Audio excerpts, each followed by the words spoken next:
আমার আজকের recipe homemade Cerelac, যেটা 6 মাস থেকে 1 বছর বাচ্চাদের জন্য খুব দরকার। এর জন্য লাগছে 1 কাপ করে মসুর ডাল আর মুগের ডাল, 2 কাপ গোবিন্দভোগ চাল, আর সেই সঙ্গে লাগবে 3 কাপ মাখানা, কাঁচা মাখানা। আর এর সাথে লাগছে 10টা আমন্ড, যেটা পরে আমি ছাড়িয়ে নেব, 10টা কাজু, যেটা অলরেডি ছাড়ানো, আর লাগছে হাফ কাপ ওটস। প্রথমে চাল ডালগুলো ধুয়ে নেব, ধুয়ে একটু শুকনো করে হাওয়ায় মেলে দেব।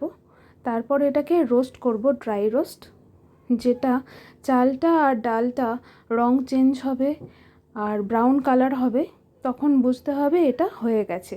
এরপর কড়াইয়ে একটু গরম করতে দেব তেল, সবথেকে বেটার হয় একটু ঘি, সেই সঙ্গে মাখানা আর বাদামগুলো দিয়ে দেব।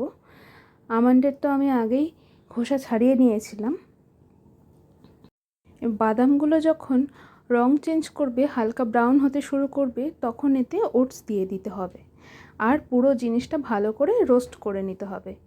আর সমস্ত রোস্টেড জিনিসগুলো সুন্দর করে ফাইন গ্রাইন্ড করে নিলেই রেডি হয়ে যাবে আমাদের স্যারেলাক।